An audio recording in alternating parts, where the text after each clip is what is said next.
Nexus Station floated at the edge of colonized space like a massive metal flower. Its docking arms stretched out to welcome ships from 100 different worlds.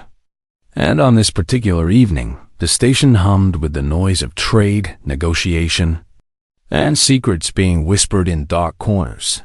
Danny Cole stepped off his cargo ship with tired eyes and sore muscles, his boots hitting the metal floor of the docking bay with a satisfying thud that told him he was finally somewhere with proper gravity.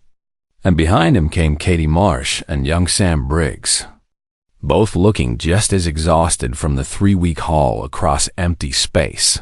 "I need a drink," Katie announced, pushing her dark hair out of her face and stretching her arms above her head. "And I need it about 2 hours ago." Danny nodded in agreement and led the way through the crowded corridors of the station, past vendors selling strange fruits and merchants hawking technology that looked more like art than tools. And everywhere they walked, the aliens stared at them with expressions that ranged from curiosity to open disgust. Sam noticed the stares first because he was young and still not used to being the outsider. And he leaned close to Danny to whisper, "Why do they all look at us like that?" "Because we're human," Danny replied with a shrug that said he had stopped caring about such things long ago. "And out here that makes us the weird ones." The rusty anchor bar sat in a corner of the station's lower deck, a place where the lights were dim and the company was rough. And the sign above the door flickered with the image of an old Earth anchor that most aliens could not understand, but every human recognized. Immediately, Greg Holland stood behind the bar, polishing a glass that would never truly be clean. And his face broke into a genuine smile when he saw Danny and his crew walk through the door. Because human customers meant human conversation, and that was worth more than credits out here in the black. Danny Cole. "You old bastard," Greg called out as he reached for a bottle of whiskey. "I thought the void finally swallowed you up." "Not yet," Danny replied as he took a seat at the bar. "But it keeps trying." Katie and Sam settled on the stools beside him, and within moments they had drinks in their hands and the weight of the journey began to lift from their shoulders.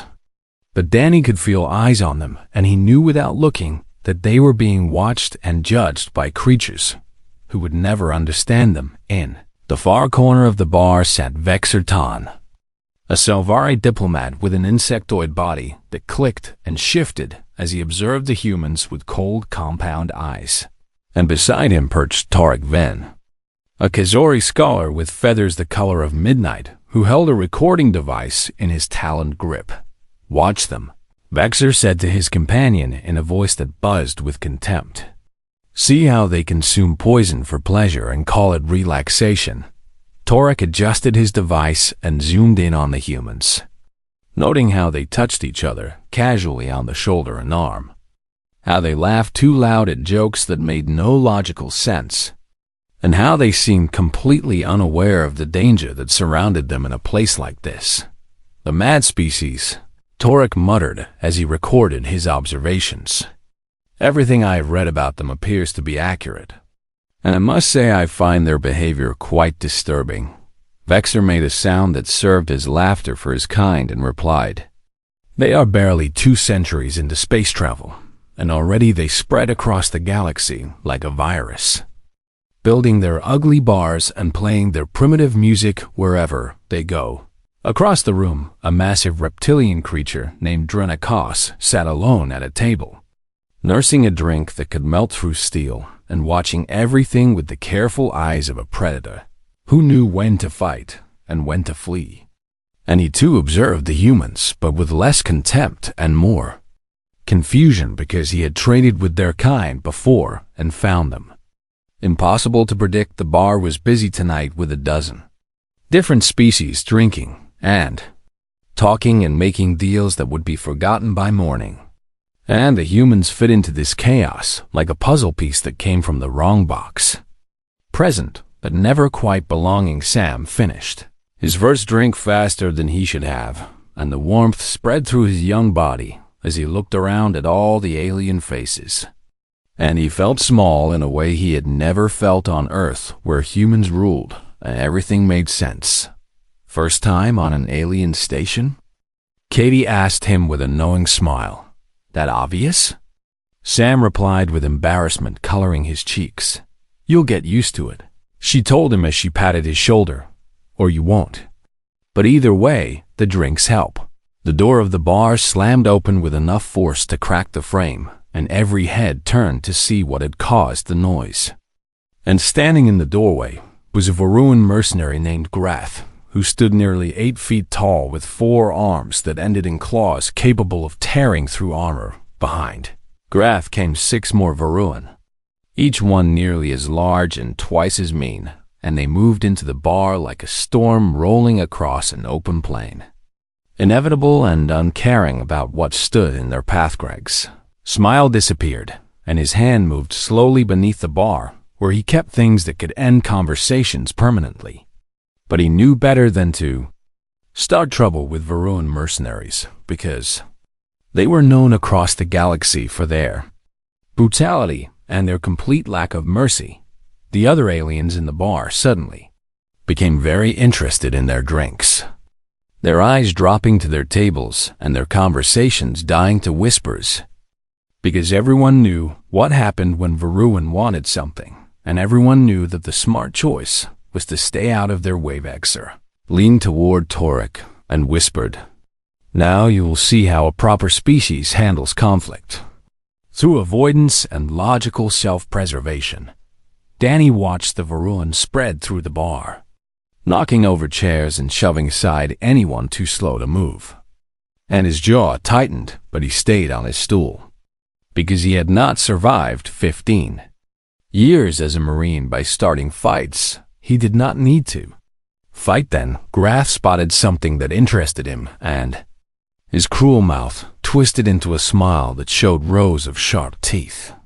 And he moved toward a small table where a young Kasori female sat alone, her feathers trembling with fear as the massive predator approached. You, Grath growled as he loomed over her. I think you will come with us and keep my crew entertained tonight. The young Kasori tried to shrink back, but there was nowhere to go, and her voice came out as a frightened chirp when she said, Please, I do not want any trouble. Every alien in the bar looked away, every alien except the humans. Greg watched the scene unfold with a sickness in his stomach that had nothing to do with the cheap food he had eaten for dinner, and his hand rested on the shotgun beneath the bar, but he knew that pulling it would mean death for everyone in his establishment, because the Varuan did not forgive. And they never forgot. The young Kasori female whimpered as Grath grabbed her arm with one of his massive clawed hands, and the sound was small and helpless in a way that made Danny's grip tighten on his glass until his knuckles went white. Why is nobody helping her? Sam whispered with confusion and horror mixing in his young voice. There are so many people here, and those thugs are outnumbered. Katie sighed and shook her head, because she had seen this kind of thing before on a dozen different stations, and she explained in a low voice. Most galactic species operate on pure logic, Sam, and the logical choice is to not get involved in something that could get you killed. But that's wrong. Sam protested with the certainty of someone who had not yet learned that the universe did not care about right and wrong. Yes, it is. Danny agreed quietly, his eyes never leaving the Varuan leader and the terrified girl in his grasp. But being wrong doesn't stop it from being common. Drenakos, the Molvari trader, finished his drink in one long swallow and quietly placed credits on his table to pay his tab. And then he began to move toward the exit with the careful steps of someone who wanted to be invisible. Because even a predator knew when to retreat from a larger predator. Vexer watched the Molvari leave and nodded with approval at such sensible behavior. And he turned to Torek to say, You see how a rational being responds to danger. There is no profit in heroism and no logic in sacrifice. Torek recorded everything with his device, including the way the humans at the bar had not looked away like everyone else. And he found this detail fascinating in a disturbing way, because it suggested that the humans had not yet learned the basic survival instincts that every other species understood. Grath yanked the Kazori female to her feet, and she cried out in pain as his claws dug into her delicate arm. And one of his crew laughed at the sound, while another made a crude joke that needed no translation. "Please," the girl begged as tears rolled down her feathered face. "My family will pay whatever you want. Just let me go. I don't want money." Grath replied with hunger in his voice that had nothing to do with credits. "I want entertainment." Sam stood up from his stool before he even realized what he was doing. And Katie grabbed his arm to pull him back down while hissing, "Don't be stupid, kid." But Danny had seen the movement, and something in his chest that he had kept locked away for years began to stir. Because he remembered being young once and believing that someone should always stand up for those who could not stand up for themselves. "Sam," Danny said calmly without looking at the young man. "Sit down." "But Danny." "Sit down," Danny repeated with an edge in his voice that left no room for argument. "And Katie, watch him." Katie's eyes went wide because she had known Danny for 5 years and she recognized that tone. And she grabbed Sam's arm tighter and said, "Danny, don't do this. They'll kill you." "Maybe," Danny replied as he finished his whiskey in one smooth motion and set the glass down on the bar with a soft click. "But probably not." He stood up from his stool and rolled his shoulders to loosen muscles that had grown stiff from weeks of sitting in a pilot's chair. And then he began to walk toward Grath and his crew with steps that were slow and measured, and completely without fear. The bar went silent as every eye turned to watch the lone human approach the group of Varuan mercenaries. And Vexer leaned forward with his compound eyes glittering because he was about to witness something he could include in his diplomatic reports about human mental instability. Grath noticed Danny approaching, and his smile grew wider because he enjoyed it when prey came to him willingly. And he pushed the Kazori girl toward one of his men and turned to face the human with all 4 arms spread wide in a gesture of challenge. "Something you want, little creature?" Grath asked with amusement dripping from every word. Danny stopped about 6 feet away from the massive alien and looked up at him with eyes that had seen combat on 3 different worlds. And his voice was calm and polite when he said, "I think you should let the girl go." Laughter erupted from the Varuan crew, and even some of the other aliens in the bar chuckled nervously at the absurdity of what they were witnessing. Because the human was half the size of Grath and clearly had no understanding of how the galaxy worked. Vexer turned to Torek and whispered, "This is what I mean about human insanity. No rational being would challenge a Varuan over a stranger." Torek nodded and kept recording, though he noticed that his feathers had risen slightly in a way that usually meant anticipation rather than fear. Grath took a step toward Danny and loomed over him like a mountain of muscle and malice. And his voice dropped to a growl when he said, "You want to die for a bird you've never met?" "I'd rather not die at all," Danny replied honestly. "So I'm giving you a chance to walk away." The laughter stopped because there was something in the human's voice that did not match his words. Something cold and hard that made even the Varuan hesitate for just a moment, but only for a moment. Grath's upper right arm shot out and slammed into Danny's chest with enough force to send him stumbling backward. And the human crashed into an empty table and sent chairs flying across the floor. "Stupid creature," Grath snarled as his crew cheered. "You should have stayed at your bar and minded your own business." Danny pushed himself up from the broken furniture and wiped a trickle of blood from the corner of his mouth.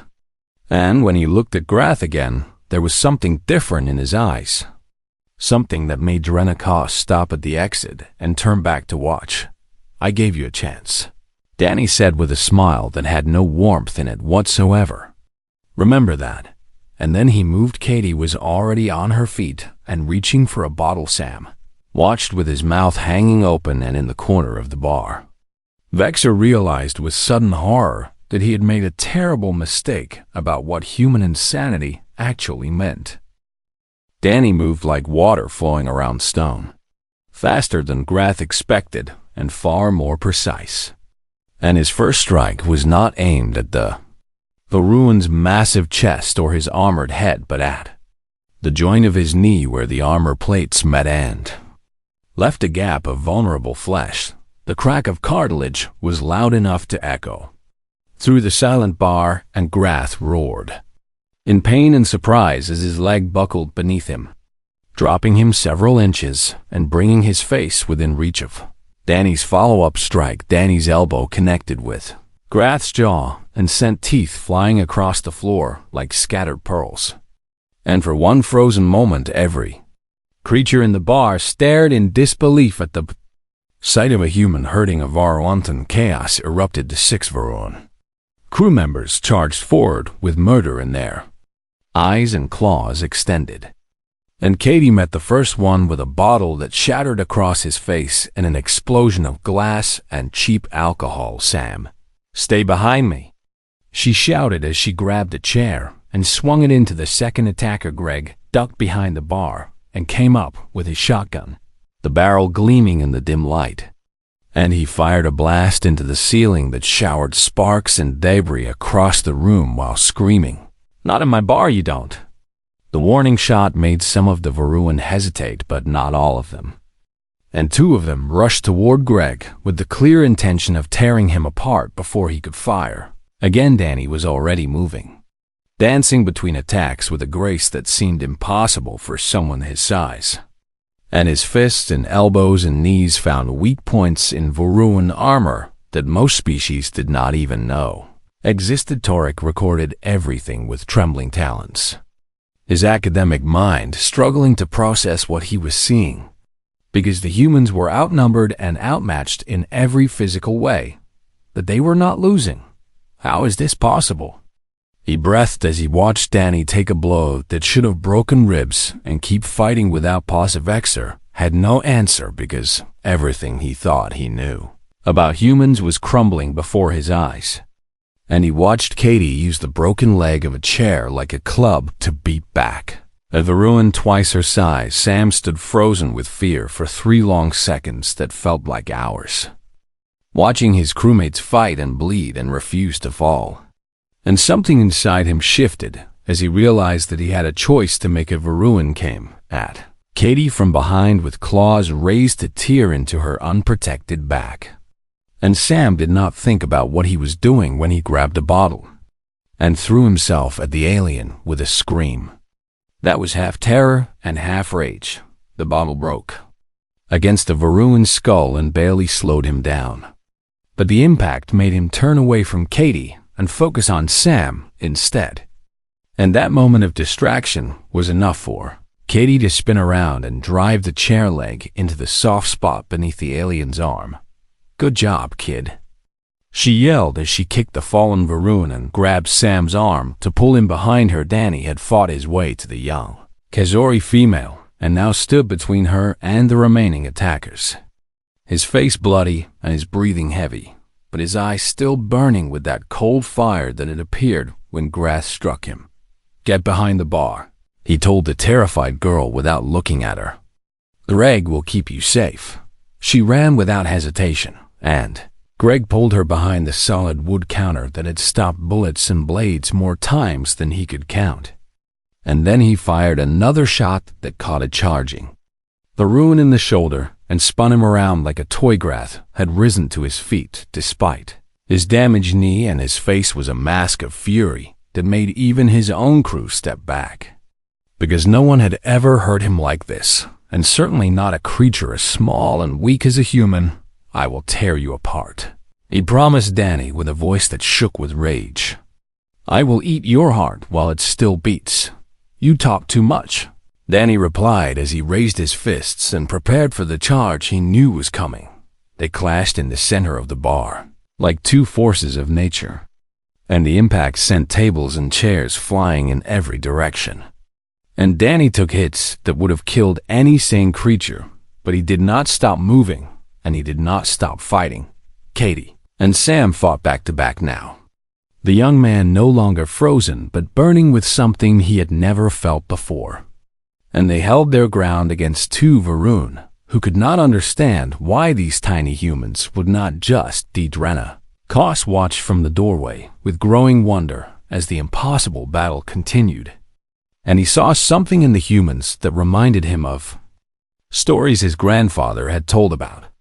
The old days when his people had been warriors instead of merchants. Danny was losing everyone. Everyone could see it. The Varun were too strong and too many. And every hit he took slowed him down, while every hit he landed seemed to make no difference. And blood poured from cuts on his face and arms and chest. But he would not stop. He would not Falland. When Grath finally managed to grab him by the throat and lift him off the ground with murder shining in his eyes. Danny did not beg or plead or try to negotiate. Smiled, and he drove his thumb into Grath's eye with all the strength he had left.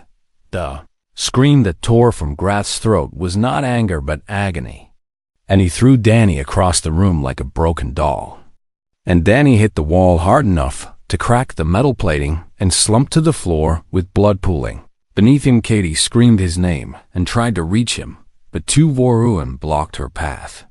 And Sam was knocked down by a backhand that split his lip and sent stars exploding across his vision.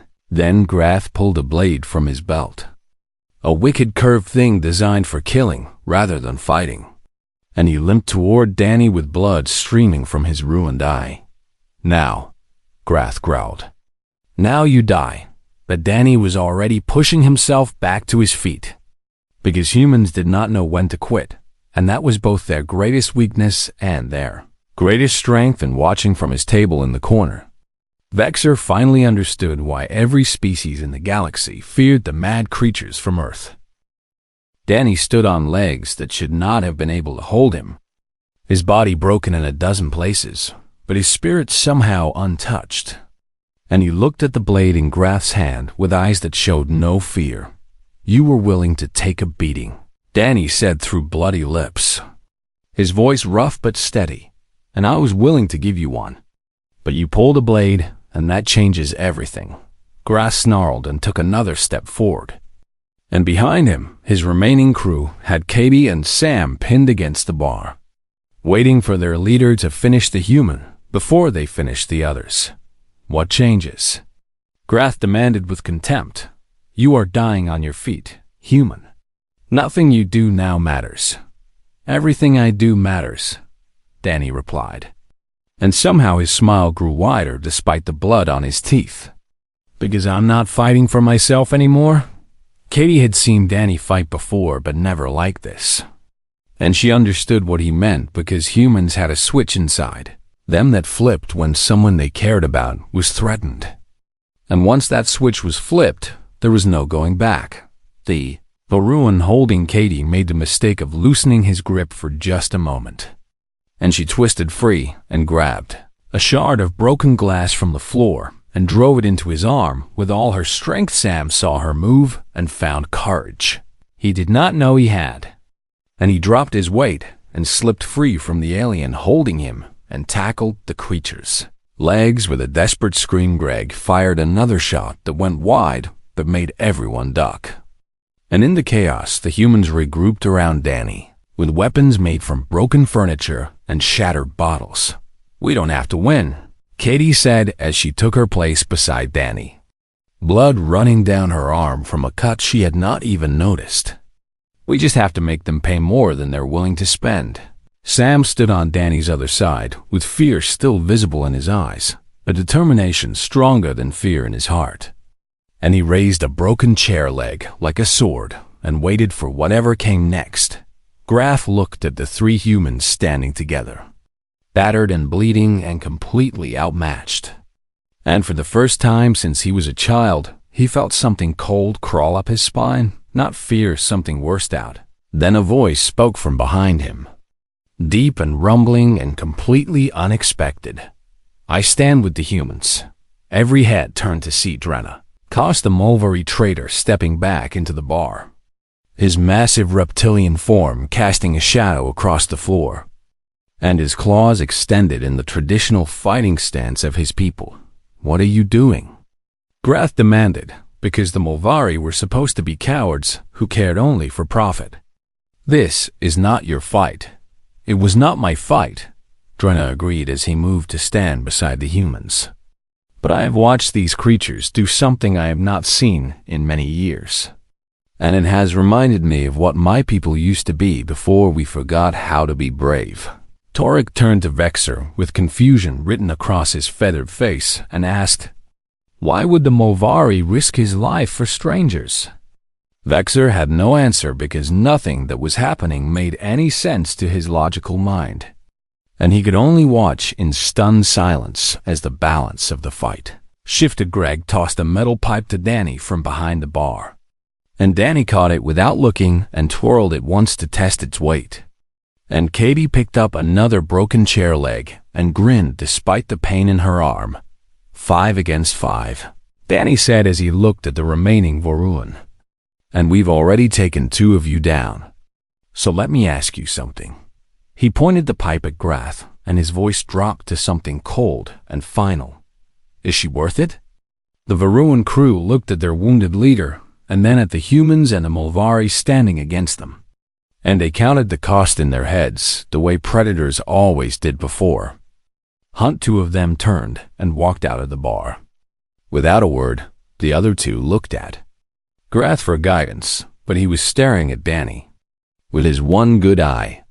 And in that eye there was something that looked almost like respect. "You are insane," Grath said slowly. "All of you humans are completely insane." "Maybe," Danny admitted. "But we're also still standing." Grath raised his blade and charged. The final clash was brutal, and Short Danny met the charge head-on and let the blade slice across his ribs rather than step back.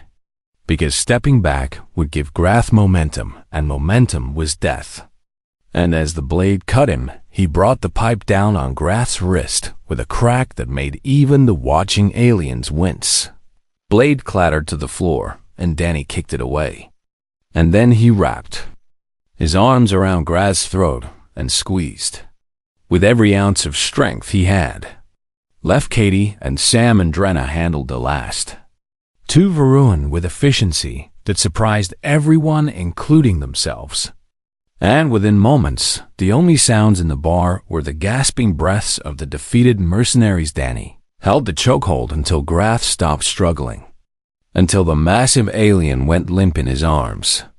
And only then did he release his grip and step back. Grath collapsed to the floor, unconscious but alive. And Danny stood over him on shaking legs that finally gave out. Katie caught him before he could fall, and Sam rushed to support his other side. And together they held him up as the bar slowly came back to life around them. "Is it over?" Sam asked with a voice that cracked from exhaustion. "Yeah, kid," Danny replied with a weak smile. "It's over." Station security burst through the door 10 minutes too late as always. And Greg met them with smooth words and enough credits to make questions disappear. And within an hour the Voruan were gone and the bar was empty of everyone except those who had earned the right to stay. The young Kizori female emerged from behind the bar and approached Danny with tears streaming down her feathered face. And she tried to speak, but the words would not come, so she simply bowed her head in a gesture of gratitude that transcended language. "Get somewhere safe," Danny told her as Katie pressed a cloth against the wound on his ribs. "And stay away from places like this." She nodded and ran, but not before looking back one last time at the human who had nearly died to save Herderic, lowered his recording device, and walked slowly toward Danny with his feathers flat against his body in a posture of humility that his species rarely displayed. And when he spoke, his voice was quiet and confused. "Why?" he asked, simply, "Why did you risk your life for a stranger of another species?" Danny looked at him with tired eyes and gave the only answer that made sense to a human. Because someone had to. The rusty anchor looked like a war zone in the aftermath of the battle, with broken furniture scattered across the floor and bloodstains on the walls and ceiling tiles hanging by threads. But Greg was already behind the bar pouring drinks like nothing unusual had happened. "On the house," he announced as he lined up glasses for everyone who had stayed. "For anyone stupid enough to stand with us tonight." Danny sat in a chair that had somehow survived the chaos. His wounds bandaged with supplies from the bar's first aid kit, and his body screaming with pain that he refused to acknowledge. And Katie sat beside him with her arm wrapped in cloth that was already turning red. Sam had a black eye that would take weeks to fade and a split lip that would scar. But he also had a light in his eyes that had not been there before. And he accepted his drink with hands that no longer trembled. Rena Koss took the seat across from Danny and studied the human with new eyes. Eyes that saw not a weak creature, but a warrior worthy of respect. And he raised his glass in a gesture of honor that his people reserve for those who had proven themselves in battle.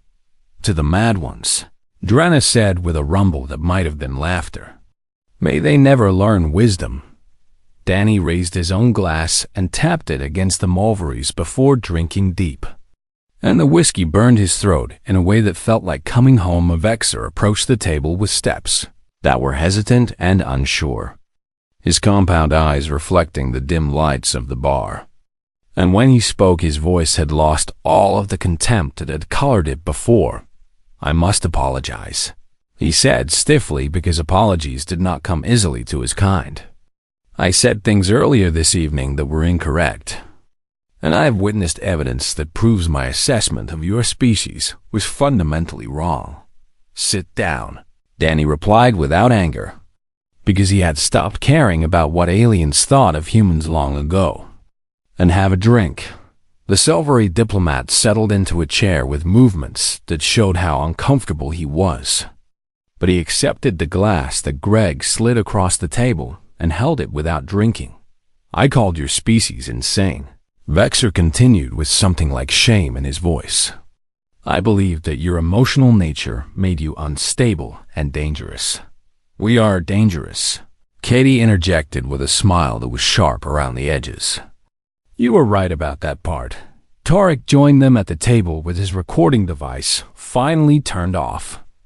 And his feathers were still flat in that posture of humility that he had not been able to shake since watching the fight. "I have studied your species for 3 years," the Kazori scholar said with wonder in his voice. "I have read thousands of reports and interviewed hundreds of individuals, and I thought I understood what humans were." He shook his head slowly and continued, "I was wrong. And I do not say that lightly, because my entire career has been built on understanding alien species." Sam leaned forward with curiosity overcoming his exhaustion and asked, "What did you get wrong?" "Everything," Tarek admitted. "I thought humans were irrational because you make decisions based on emotion rather than logic. I thought you were violent because your history is filled with war and conflict. And I thought you were primitive because your technology is centuries behind the elder races." He paused and looked at Danny with eyes that held a new kind of respect. "But tonight, I watched you nearly die to protect a stranger. And I watched your friends risk their lives to protect you. And I watched a Mulberry traitor remember what courage feels like because of your example." Greg poured himself a drink and raised it toward the table. "That's humans for you. We make everyone around us either better or dead. And sometimes both." Drenna laughed at that, a deep rumbling sound that shook the table, and he said, "My grandfather used to tell me stories about the old days when the Mulvari were warriors who would die for honor and protect the weak. And I always thought those stories were just myths." He looked at Danny with something like gratitude in his reptilian eyes. "Tonight you showed me that those stories were true, not about my people, but about yours. And you reminded me that there is more to life than profit and survival." Vexer finally took a sip of his drink and made a face at the taste, but he did not put the glass down. And his voice was thoughtful when he spoke again. "I have been a diplomat for 40 years, and I have never understood why the Galactic Council fears humanity so much. Because on paper, Your species is nothing special." He gestured at the destroyed bar around them and continued. "But now I understand, and I think I have been looking at the wrong data all along." "What do you mean?" Sam asked. "I mean that the Council measures threat by military power and technological advancement and economic output," Vexer explained. "But those metrics completely fail to capture what makes humans dangerous. And what makes us dangerous?" Katie asked with genuine curiosity. Vexer looked at each of the humans in turn before answering. "You care. That is what makes you dangerous. You care about things that provide no benefit and protect people who cannot protect themselves and fight battles. You cannot win simply because someone has to." Danny finished his drink and set the glass down with a soft sound. And his voice was quiet when he said, "Humans have a saying that goes back thousands of years. The only thing necessary for evil to triumph is for good people to do nothing. That is not logical." Vexer pointed out. "No," Danny agreed. "It's human."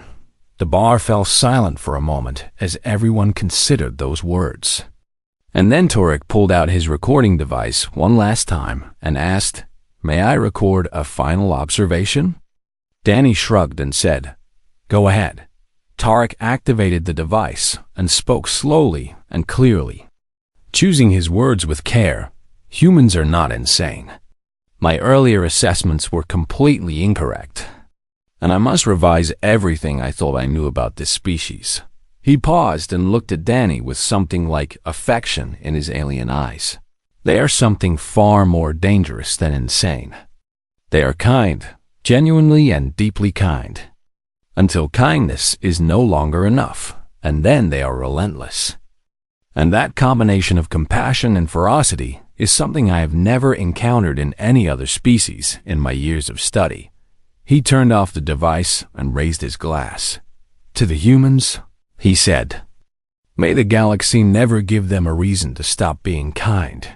Everyone drank, and in the ruined bar on the edge of civilized space, surrounded by broken furniture and bloodstains and the remnants of violence, an unlikely group of beings from different worlds shared a moment of understanding that would change all of them. Forever Greg started cleaning up the mess because someone had to, and Danny watched him work with tired eyes that held a hint of satisfaction. "Same time next week?" Katie asked with a grin. Danny laughed despite the pain in his ribs and replied, "Let's try for a quieter visit next time." But they both knew that quiet was never really an option for humans, because somewhere in the galaxy, there would always be someone who needed help, and humans would always be crazy enough to provide it, and that was exactly as it should be.